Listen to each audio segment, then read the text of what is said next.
Argyll is a very late declaration where they're fighting the nationalists. So I don't think that they can do very much. And some of the declarations which are coming from Northern Ireland, even although the Faulkner Unionists might have a chance remaining, most of those United Ulster Unionists who have declared seem to indicate that they intend to act as a group on their own, and they're not going to have any allegiance of any kind or any secret deal with the Conservative Party. And anyway, as we know, Mr. Gerry Fitt of the SDLP has said that he will vote to organise the House of Commons for Mr. Wilson.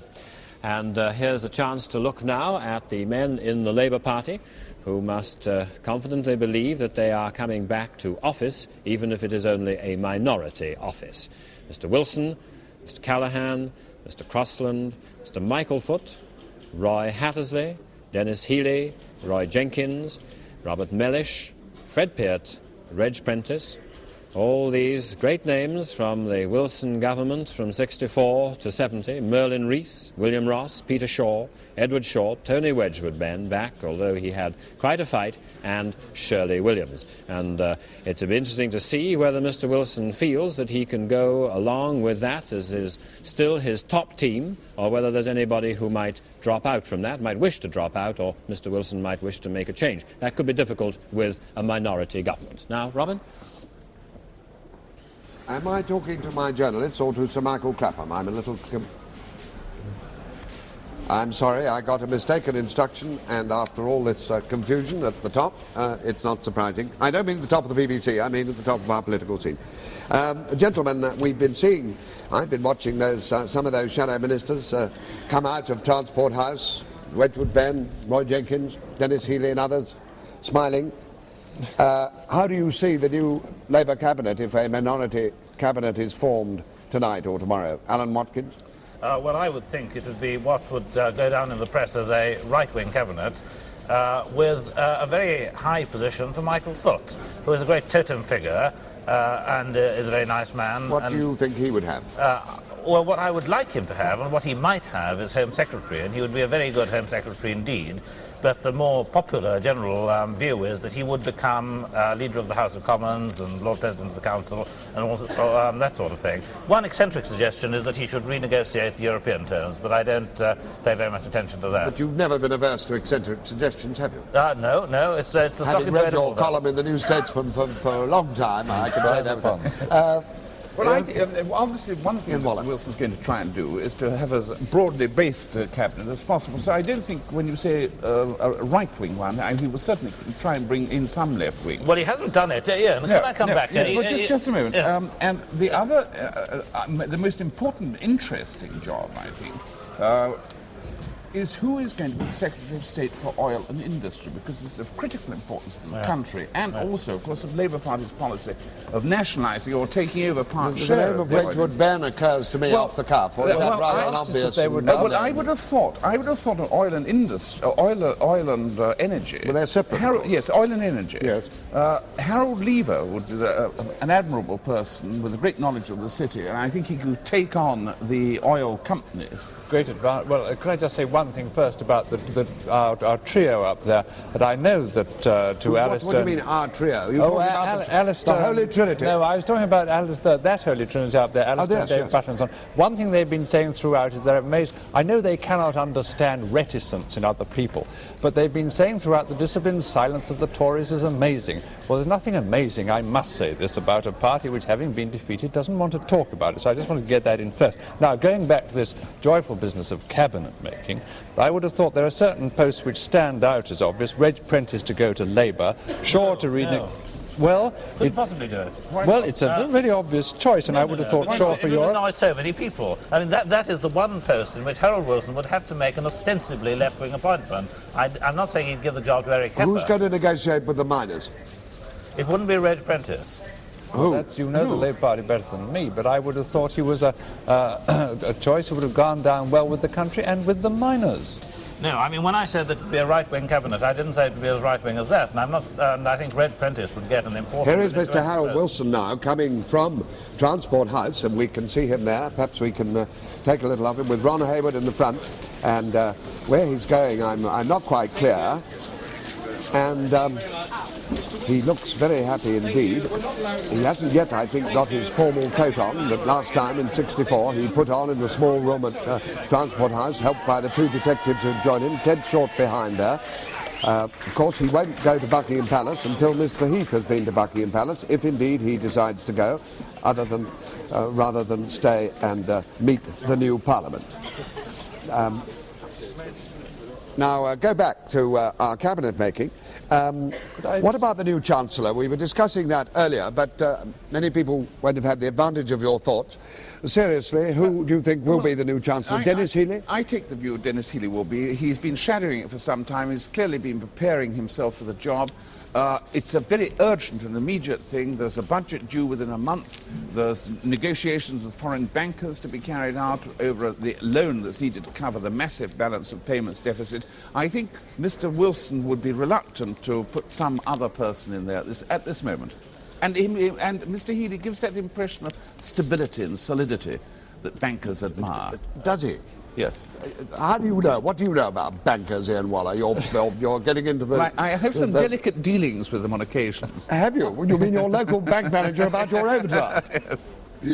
Alan Watkin. I'd qualify what Ian Waller has said slightly, because Denis Healey has rather horrified what one might call the economic intellectuals of the Labour Party over the last couple of years by his apparent power-light views on various aspects of economic policy. And what, increased taxation? Increased taxation, deflation, unemployment if necessary. Well, this is what Harold Wilson did in 1966 and 1967, of course. I have a feeling that something is going on at Downing Street, but anyway, Alistair Burnett will tell us if there is, and he will communicate where we have to communicate with. You catch me on the phone there. We are just trying to discover what the word is or is not about what could happen in, near or around Buckingham Palace later this evening. But we have nothing particularly precise about that. Obviously, something is going to happen in due course. Let's go down to Downing Street and see if David Dimbleby has any word. The Prime Minister's consultations have been going on here now at Downing Street for many hours. I gather that the situation at the moment is unchanged, that consultations are still taking place with colleagues both in person and by telephone, and that a number of factors at this stage are being taken into account. First, the situation in Northern Ireland. It's very unlikely, I gather, that there's been any direct contact with Unionist MPs returned for Northern Ireland, but certainly their attitude is being watched at this stage very closely. Secondly, the actual outcome of the election, still uncertain, is also being watched. Third, the total vote cast by the electorate in this election is one of the factors that will be being considered. And the higher popular vote for the Conservative Party as opposed to the vote for the Labour Party will no doubt be one factor taken into account. And the fact that the electorate combined vote for the Conservative Party and the Liberal Party shows that there is no popular demand for a return of a Labour government. I gather also that the Prime Minister is trying to decide his course of action in consultation by a determination to act in accordance with the will of the people as expressed in this election, and that the difficulty is to assess exactly what the will of the people is. The Prime Minister's personal position, given that he called this election to seek an increased mandate, is clearly another factor that will be being taken into account. The position of the Prime Minister personally, had he lost the election, would of course have been unchallenged, it's thought, because the whole cabinet was behind him in calling this election. However, given the situation that exists now and the fact that he was the person who finally went to the country, that may be a factor that is also being considered. It clearly raises the remote possibility, thought very unlikely in political circles, but the remote possibility that somebody else might be called on from within the Tory party to carry on the Tory government. And in that context, I could say that there have been contacts with Mr. William Whitelaw. That's all I have to say for the moment. This is David Dimbleby in Downing Street. Well, that is a very interesting statement there, a very interesting report indeed by David Dimbleby from outside number 10, and raising the possibility that the thought is in the minds of the government that one of the achievements of the government, which is, of course, the entry into Europe, is one which they are not thinking that they wish to prejudice if they can avoid it at this stage. And, of course, that's a very pregnant phrase indeed, thinking about Mr. William Whitelaw there. Indeed it is. I was on the phone and I wasn't well, fully the point was, David, that the thought was that if Mr. Heath didn't continue, because it might be he having called the election and the country having replied in the way in which it has, that didn't necessarily mean that the whole Conservative policy had been rejected. And again, if there were a situation in which other people would give the Conservatives possibly unofficial support, perhaps under another leader, that may be being considered now. Well, maybe one explanation for the delay. One could say that almost 57% of the vote cast so far, 58%, was cast for the Conservative or the Liberal parties, both pro-European parties. And here's the situation about the total vote, which David was talking about, and obviously that does show that the Conservatives have the largest single number of votes in the country, though they are not the largest party, single party, in the new Parliament. The Conservatives with 38.6% of the vote, Labour with 37.6%, the Liberals with 19.4% of the vote, and others with 4.5%. There you see the figures that I was citing in the 1974 column. 38.6, 37.6, 19.4. If you add the Liberal and Conservative votes together, you get to 58%. Well, now, Bob, what about that term? Well, I think it's extremely interesting because it's a clue that the government may not be thinking at all of resigning, that they may try to make an arrangement whereby conceivably Mr. Heath might give over the office of Prime Minister. The very fact that Mr. Whitelaw has been consulted and so on suggests that he might be proposed as an alternative figure who presumably could approach the Liberals more easily also than Mr. Heath, and approach perhaps others as well, perhaps even some standing in Northern Ireland of a curious sort with the new group there. So I think this does suggest that there's no immediate intention to hand things over. But at the same time, it's a very tricky one. If Mr. Heath does hand in the seals of office, the Palace will then have to think very carefully about who it calls, and the Conservatives would have to be convincing about the fact that they could, a new Conservative leader could carry the House more effectively than a Labour government. And that would suggest to me more than just a simple understanding with some of these other groups. Well, of course, it might also mean, and I think Mr. Heath seemed to indicate during the course of the election that if it was the wrong kind of result for him, he would be contemplating personally a general election following very quickly. So this might be much more of a caretaker situation. Yes, although I would suspect that in order to convince the Palace that they could do better, though slightly smaller as a party, they'd have to come around and show they could carry with them important groups, perhaps the Liberals, perhaps others, on some kind of agreed programme. In this critical national situation, it's important not only that justice should be done, but justice should be seen to be done. And if people seem to be trying a quick, fast, smart trick to keep in power, it, I think, could cause great bitterness and make a very difficult situation worse. Well, these are some of the ideas which have come forward now about this delay and inactivity by Mr. Heath in public. Now, Keith Graves is at Transport House. Let's have his report. Well, we do now have the statement that has been issued by the Shadow Cabinet after a 2-hour meeting.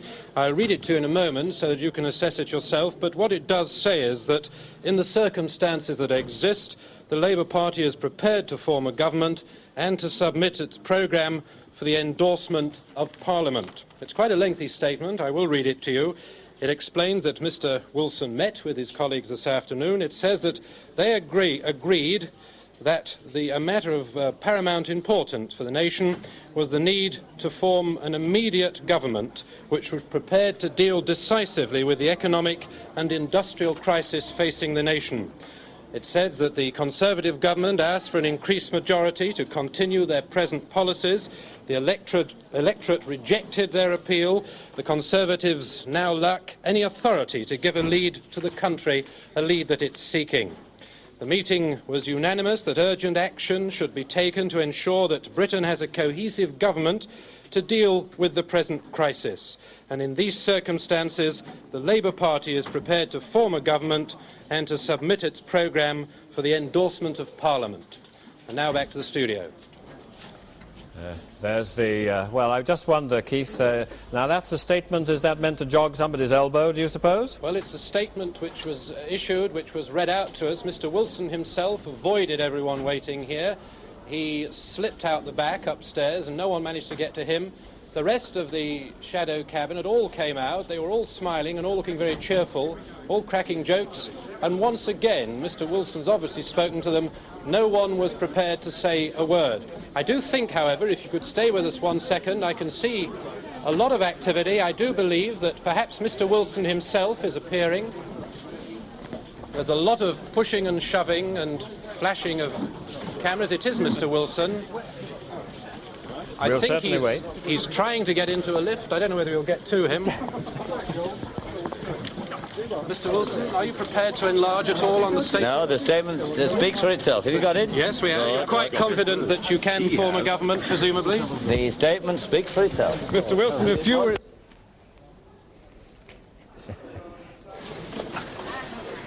Give up. Well, that's the situation. It sounds almost as if we lost a cable there, perhaps, but let's see if we can hear what's happening. A hubbub there as Mr. Wilson comes out. Can you get down?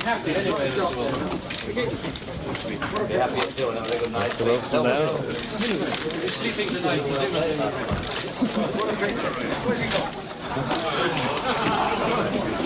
It's on one eye. Well, it appears we're not going to get anything very coherent there from Transport House, not at least for the moment. But it's quite a hubbub and quite a moment. Mr. Wilson not going beyond that statement that Labour is prepared to form a government and is anxious to meet the House.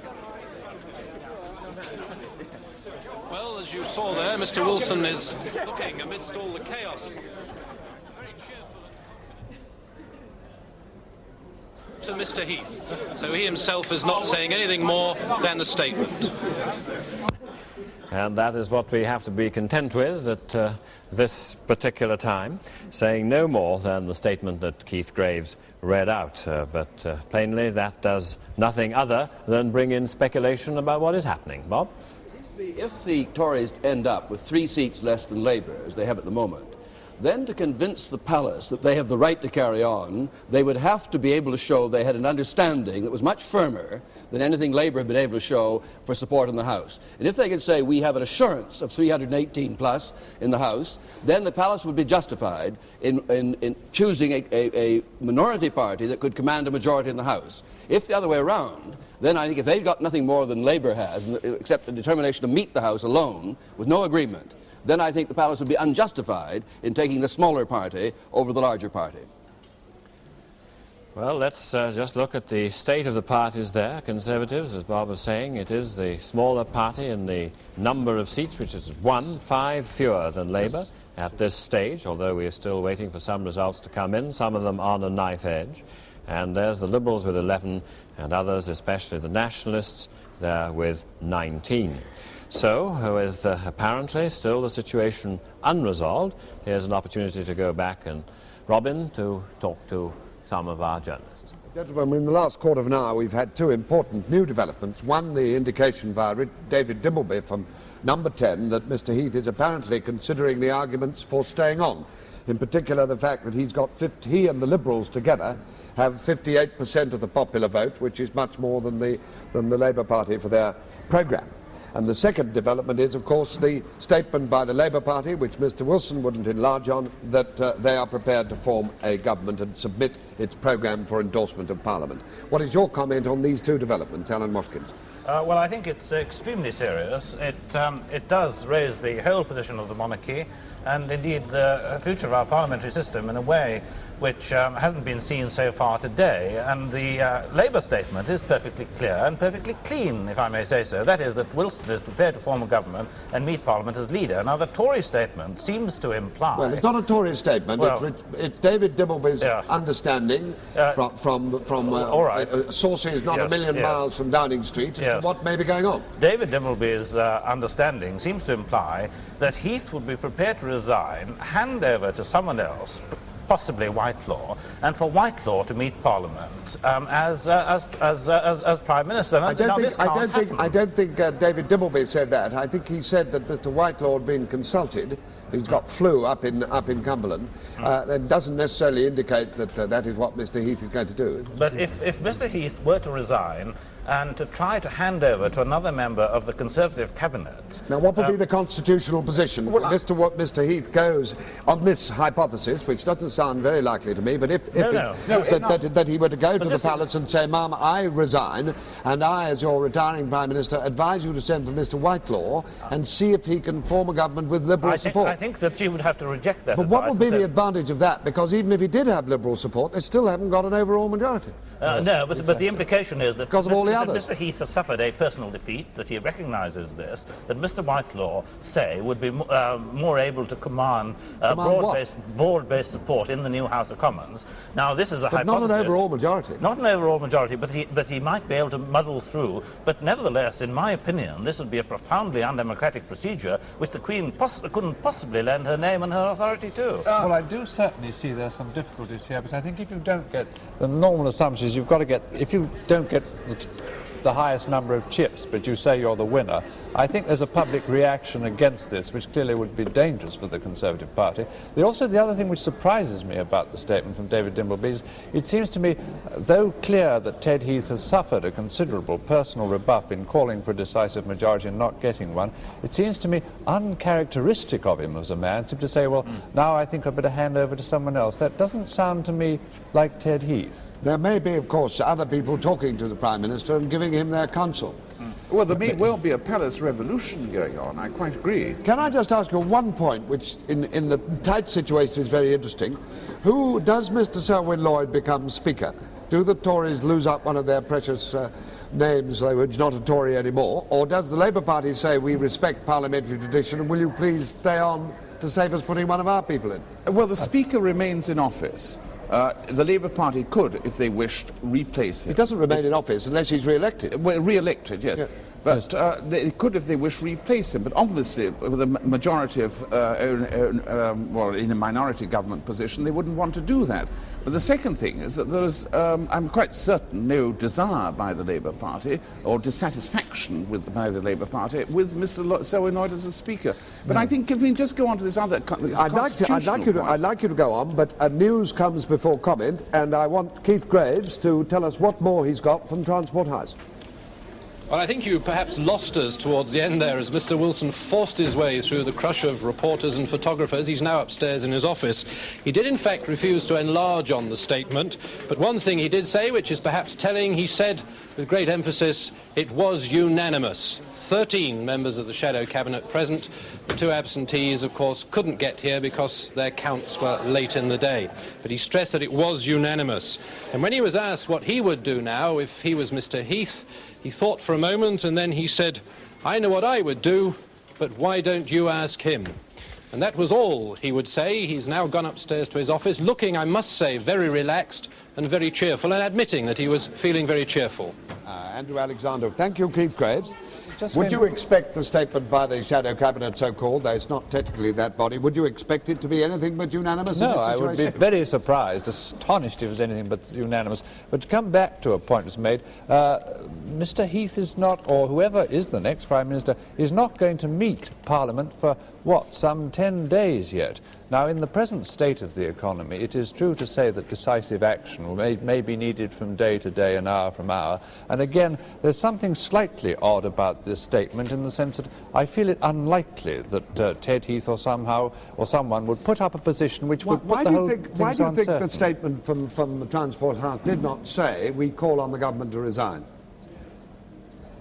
I would have, it's probably assumed, it may well be they've assumed that this is unnecessary to say so, that all naturally I just thought the assumption is that they expect the government to resign and are willing to take over. Now, can I just go back to this very interesting and important constitutional point? If Mr. Heath were to decide to resign personally and hope to hand over to X or Y or Z in the Tory party, in practice, he tenders his resignation and that of the entire government to the Queen. then becomes, he might advise the Queen, and it's not always been done in the past, and not all Prime Ministers not have been called on to give advice, but for the Queen and her advisers to see who could form a government. And I would have thought that it would be a most improper suggestion to simply suggest that it should be passed on to Mr. White or whoever it might be, on the basis of some tacit understanding, if it could be obtained with the Liberals, that the Liberals would be support. perfectly open to the Queen in that situation to ask Mr. Wilson for his advice. For his advice, certainly. And I would, even whether or not she invited him to form a indeed, I would have thought that the Queen would have to do that. Or she might consult Sir Alec Douglas-Hume or anybody. Well, or you or me. Well, I doubt if Her Majesty will have time to consult either you or me. Frankly, I don't recommend it to her. No, but the fact, I would have thought in that set of circumstances, once Mr. Heath tendered his resignation and that of the Cabinet, she would be bound to call on the leader of the largest single party. Yes, I think that's probably a sound reading of the constitutional position. Alistair, I think you have someone you're wishing to talk to of interest. Yes, I am, but before we do that, Robin, just to remind people or show people who have just come home from work what the situation is likely to be. This is the prediction that our computer is giving. After we've had 625 results in, Conservatives 3 behind Labour, Liberal with 14, and of course the other parties, especially the Nationalists, to be considered in there as well. David? Well, let's look at a rather more detailed thing, because the situation is so complicated that you can't really comply with it. There are 20 on that projection. They didn't have a space for the 24 others, and here are the 24 others. Now, the Nationalists, probably 6 of those are in Scotland, 3 are in Wales. And the Welsh have given some indication that they might be going to support the Labour Party. The others, one of them is the Speaker, who we've counted there as an other, and 2 of them are people who were in the Labour Party, Dick Taverne and Eddie Milne, who had this great success in Blyth. Now, you have 12 people from Northern Ireland who it's very difficult to allocate, although Jerry Fitt, the SDLP leader, who has been re-elected there, said just after he'd been re-elected that he'd be happy to give his support to Mr. Wilson. But David, can I just interrupt you there? Would you like to add the 7 Ulster Unionists to the Conservative 297 and tell me how you see it then? Well, you could argue then that the Conservatives were the largest single party. As well as having a majority of the votes cast in... it's not a majority, but the largest single party in votes cast in the country. Yes, but I think that there would be some difficulty about that in terms of the way the election had gone when they actually defeated people who were much more explicitly supporters of Mr. Heath and Mr. Heath's Northern Irish policy. I'm not quite certain that there is something so mystical about which side gets 303 and which side gets 300 seats. It really is the commanding a majority in the House of Commons. All the constitutional work says. But I must say, may I say one general thing? I'm not at all sure that the media haven't speeded this up too much. I mean, if the television cameras were not pursuing this, if we weren't speculating about it, if we look back to any past precedent, people would sleep over it over the weekend. I know we're in a national crisis, but the issue, which is a very complicated and difficult one, of doing justice, does not actually have to be settled today in the next hour. But could I just say there, I don't think it was us who really began it today. You remember Mr. Wilson in his press conference in Liverpool at the very start of the day used the word speed. No, I accept this, but I think it's politicians and media, all of us combined together to try and hustle, and we're all fairly tired. Nobody has had a decent night's sleep. Some of us had no sleep whatsoever. All right. Well, that is the situation as it stands at the moment, and a little juggling of figures of one kind or another, and you can almost come to justify that almost any party has won the election. Now, one of the stories which has been going on, it began towards the end of the election campaign, and which has been going on today, and we would like to clear it up now, if we can, is the story about Mr. Campbell Adamson, who's been and still is the Director General of the Confederation of British Industry, who made a speech in which he confessed to his own personal opposition to the existing Industrial Relations Act, and this set off some controversy inside the CBI and outside as to whether that was a true representation of the position of the CBI. And I hope now that I can get on the telephone Sir Michael Clapham, who is the president of the CBI, and ask him what the situation is. Sir Michael. Speaking. Can you hear me? I can hear you. Can you be kind enough to tell us what the present situation is about Mr. Campbell Adamson? Yes, I can. Campbell Adamson gave me his resignation on the morning of Wednesday last on the grounds that a remark he'd made at an informal conference, which I may say was very much garbled in reporting, and if you read it, was not unlike what many of my members would have said, perhaps most of my members would have said, because of the press reports of it, which were damaging, had dragged the CBI into the political arena, which he regarded as unsuitable. He therefore felt he ought to resign. I refused to accept his resignation because, to my mind, the enormous service he's given to the CBI and the leadership which he's given and which is still needed from him far outweighed a single careless remark and a bit of garbled reporting. He urged me again this morning to accept his resignation because he felt he might be thought to have contributed to the election results. Well, under our Constitution, the decision is mine to take. But we are, in this country, facing a very difficult situation. Whatever government is formed out of this jumble of figures you've been looking at is going to have a hell of a task in front of it, and it's going to need urgent, close contact with industry and with knowledgeable people who know all the problems that we're facing. Sir Michael... In these circumstances, I've told him that I will not accept his resignation until I've had time to consult with some of the senior members of the CBI. So it remains in suspense, but would you say that your view was that of other leaders of the CBI?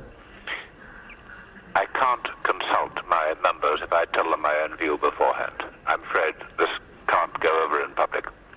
And when would you think you might have a decision about this? Beginning of next week? Within the next few days.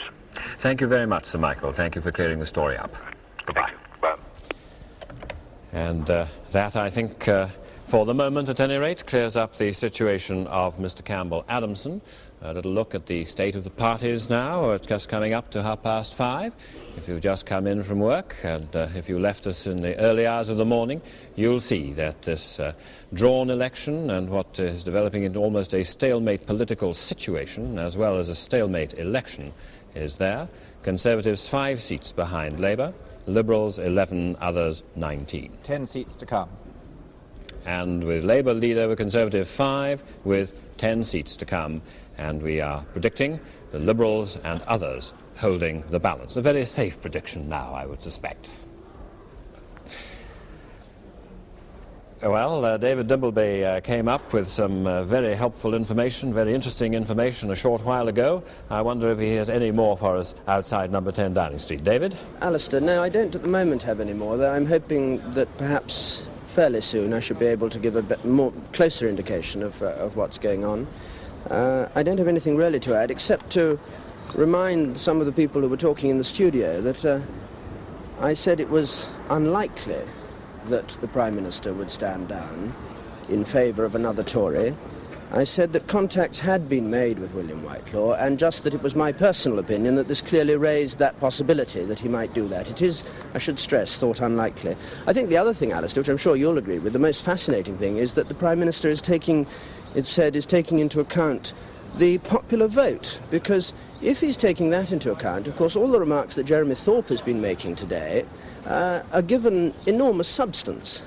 Don't you agree? Oh, yes, indeed. It would be a call, I think, there. It would be very difficult to sustain, in some ways, the present electoral system. On the other hand, I think the Prime Minister might argue in that situation, David, that the election was called under a system, and the system has given its verdict in this particular way. Yes, but we've had this insistence all the time about the British way, and every time during this campaign that the Liberals have raised the issue of proportional representation, which they have over and over again, the reply both of Mr. Heath and of Mr. Wilson has been, we have a British way of doing this, and it is not to do with the numbers of people who vote, it is to do with the number of MPs that parties can return. And now we gather that the popular vote is suddenly being taken into account. Well, That's David, what I think is a fairly significant development. Yes, indeed, but David, we were just looking at the figures here, and it's making another very big assumption indeed. But if you add on at least some of the Ulster Unionists who've been returned, however opposed they are to Mr. Heath's previous policies on Northern Ireland, you could actually also say that Mr. Heath had a majority in seats, oh, sorry, not a majority, but was the largest single party if he were given that active support. Well, clearly the Northern Ireland situation is being extremely closely watched, and I think some of the remarks that have been made in television interviews are being studied too. But anyway, as far as any further developments go, there's nothing else at the moment that I can say. We are in, we're in just the same sort of stalemate as you've been in, really. All the press on my right and a large crowd of the public on the left, and we've all been here since 10 o'clock this morning, and I don't think we have anything at this stage to add, but if we do, we'll certainly let you know. This is David Dimbleby in Downing Street. And there's Martin Bell now, who is at the Liberal Party headquarters. Martin? Well, the position of the Liberals grows ever more intriguing. They sit on their handful of seats and their mountain of votes waiting for something to come to them. One of the things they were waiting for was some signal of some kind from Downing Street. Now it appears we've had it. What do they make of it? I have with me the Liberal Party President, Lord Lloyd of Kilgarran. What about this point, Lord Lloyd, of the new importance that seems to attach to the popular vote as against the number of seats? It certainly is a unique occasion where Jeremy Thorpe has his own personal massive endorsement of his political status in this country and his popularity, and the Liberal Party have 6 million voters supporting them. Yet we only have a handful of votes, and it seems to me inevitable that some support must be given to the Liberal Party position in view of its large numbers of votes.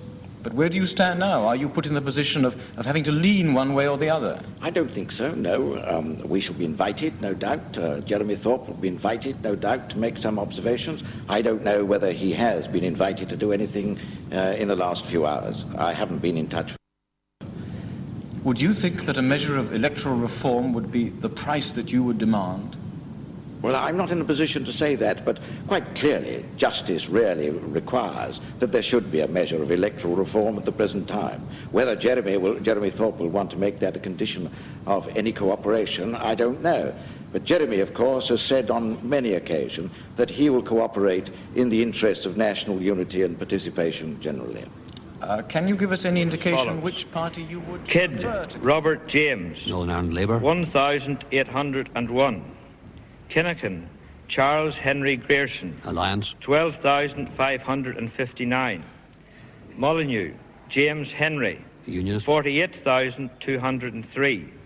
Rowan Patrick John, SDLP, 8,769. And that the undermentioned person has been duly elected to serve as member for the said constituency, Molyneux James Henry.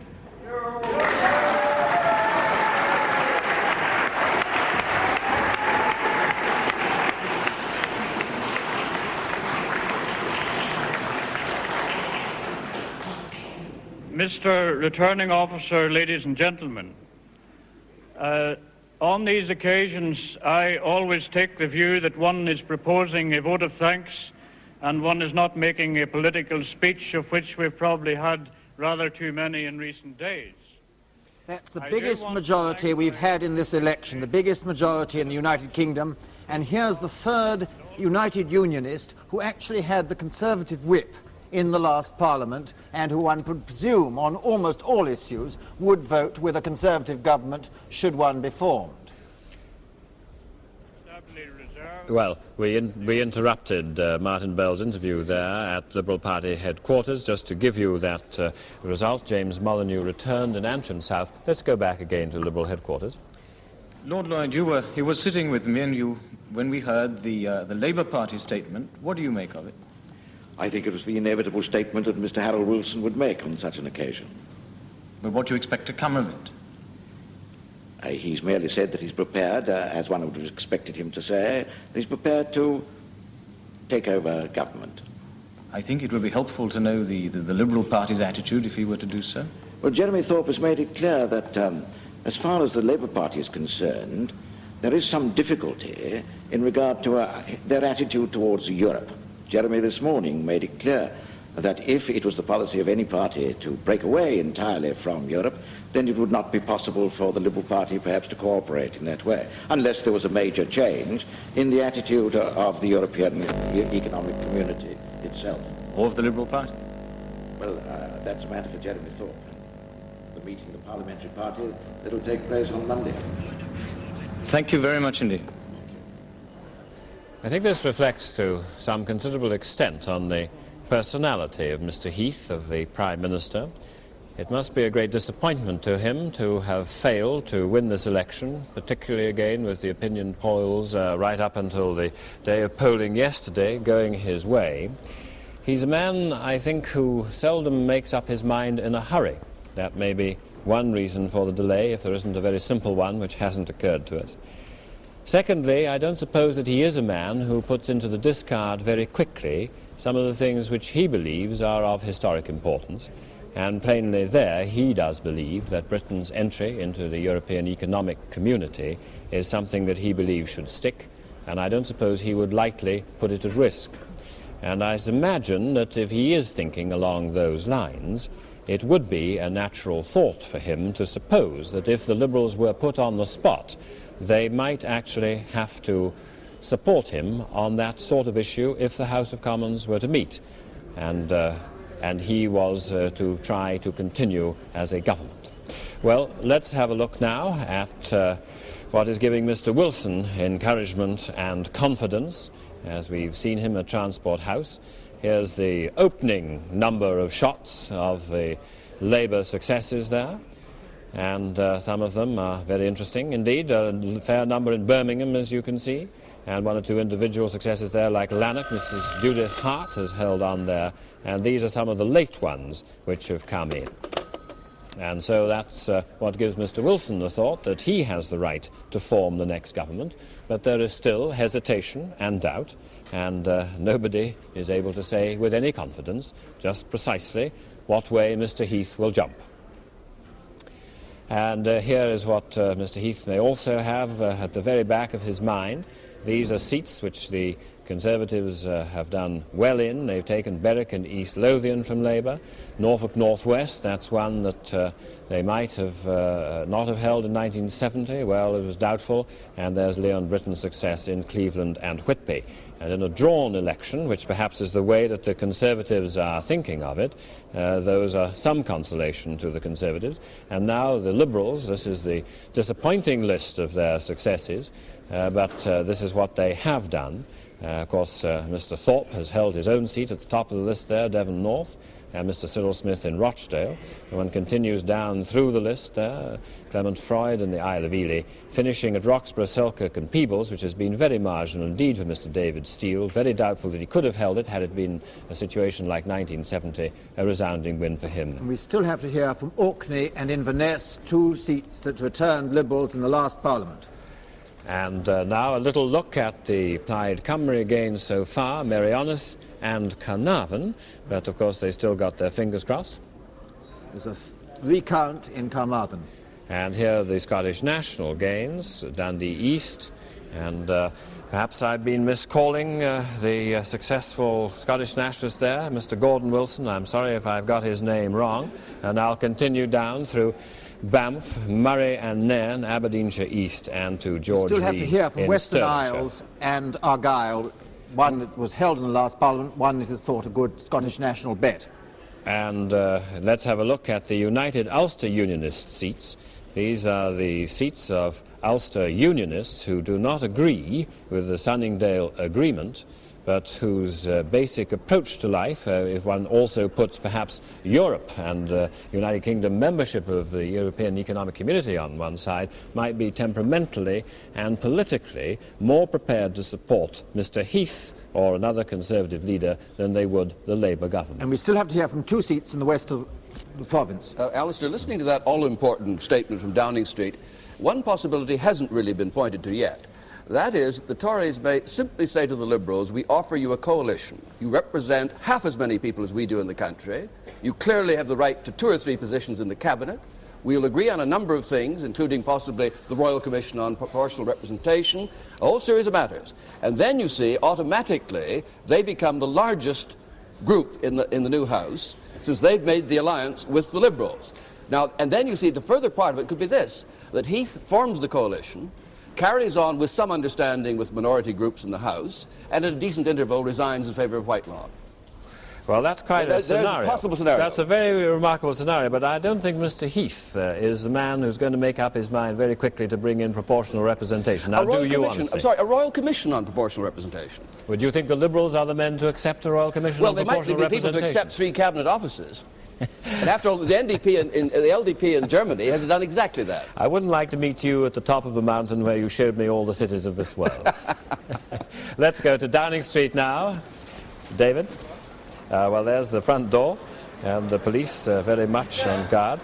Mrs. Thatcher went in, the Secretary for Education still. Yes, Mr. Heath may be consulting some of his close colleagues at this time, and who knows what is going on inside. Certainly it's not going to be an early decision, and at least that's what I would say, because I don't think Mr. Heath has the reputation of making up his mind in a hurry, and particularly not in this sort of scene. I'm sure that Mr. Wilson's statement from Transport House was meant to jog Mr. Heath's elbow, and so obviously it would in fact have the reverse effect. I can't believe that Mr. Wilson was trying to jog the elbow of anybody in Buckingham Palace. And now, David? Well, I've seen what you've seen, really, Alistair. Margaret Thatcher just arrived, Peter Walker just before her. I suppose, I don't know for certain yet, but I suppose it's possible that that the whole cabinet's going to be called together, bar Mr. Whitelaw, who's in bed with flu. Do you think that's likely? Well, it certainly looks like it. One often wonders about flu, whether it's diplomatic or not. Mr. Whitelaw made a point of it, and we must sympathise with him if he's really down with flu. Goodness knows how they all campaign during the winter without all catching cold. I wouldn't want to comment on that, except to say that that's an interesting opinion. But no more cars. Thank you, David. No more cars coming up at the moment, but I don't know. It seems to me that 5:45, 6 o'clock, perhaps the sort of time we might have a cabinet meeting. We'll come back to you. I'm sure not a sparrow will fall in Downing Street, but we'll be there. Lord Windlesham is well, now, David, final word. I can't help feeling that we're in an irreconcilable situation where there is no answer that will be generally accepted as fair. And Bob? View of the possibilities Machiavellian, what odds would you have given in the spring of 31 that the Tories would serve under a socialist prime minister by the end of the year? Well, I don't think Mr. Wilson would give you any odds or any answer to that kind of suggestion. No, but the alliance with the Liberals, I mean. Very good. Well, it's all statistics. Well, that is the situation in this election, and there still seems to be remarkable doubt, indecision, possibly fear, some optimism, and of course Mr. Wilson has made his statement. Mr. Heath has not yet made his statement. The Liberals have gone away and are lying low. And no doubt all the usual channels are being used. I wonder if we could just have a little bet now, David. How do you think it's going to be resolved? I really am not in a position to bet. I suppose one should just focus on the small things of the election. We're not going to solve the big things, and there are 2 recounts which are going, the 3rd or 4th recounts. It means single-finger majorities in Carmarthen and Bodmin, whether it's Welsh Nationalist, Labour in Carmarthen, Liberal or Conservative in Bodmin. And that's the end of this particular section of Election 74. Clearly the election is not yet over. It may not even be the last election in 74, but perhaps we can just call it. Looking at the state of the parties, we'll be back at 6 o'clock, and we'll call this at the moment something along, well, why not have it on some sort of Churchillian lines? Not, well, let's just say it's the end of the beginning. So for the moment, we'll be back at 6.